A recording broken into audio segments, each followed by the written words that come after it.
Okay guys, so the craziest thing happened to me at the Kenyan immigration during my layover.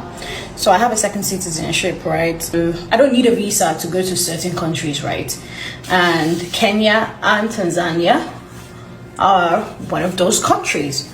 So I get to the airport in Kenya, like every other person, like had done their visas on their Nigerian passport, and they went through immigration and all of that.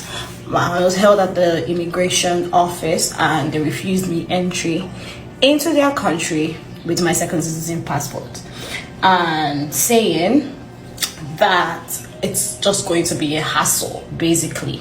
And I was like, I don't understand, like, what are you trying to tell me, that I cannot use my passport to go into your country or what? And they were like, oh no, that's not the issue, that is just a law, they have to call somebody, that going in might not be an issue, but leaving Kenya might be a problem because they have to call somebody. And I'm like, I don't understand, like, can you check if my passport is original? They're like, oh no, they can tell that it's original, that's not the issue.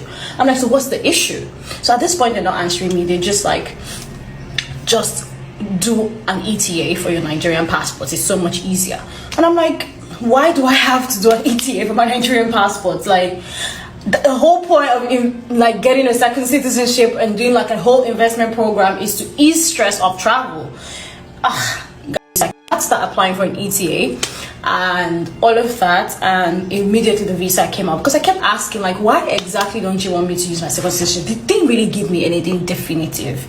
So the guy goes, when my visa comes out, so I'm like, okay, so now can you tell me what happened? And then he's like, oh, because most people that have second citizenships from Africa and mostly from West Africa, so like some people have used this for like fraudulent reasons and to just cause nuisance in society. And I'm like, but that's fine, but that's why you have to do your due diligence at your immigration border. No, I do know, and I must say this, like, every country has a right to let you in to their country or not, and I am aware of this. But like, for situations where things like this are happening, what is the best solution to things like this, and what should be put in check to help those that are innocent?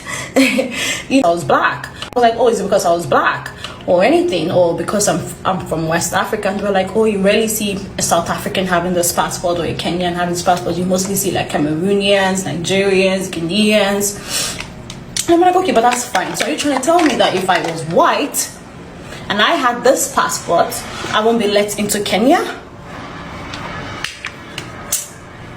Like, this is my first time this has ever happened to me, guys. Like, this is a passport I have used all over the world. I have never had an issue with it. And the funny thing is, I actually was in Zanzibar like 2 years ago, and I used that same passport, and I passed through Kenya. But I can't remember if I used, like, I needed a visa then, or I used my Nigerian passport. I can't remember. I had to use my Nigerian passport to get through the borders of Kenya after applying for my ETA. So that wasn't funny at all. That experience really left a sour taste in my mouth.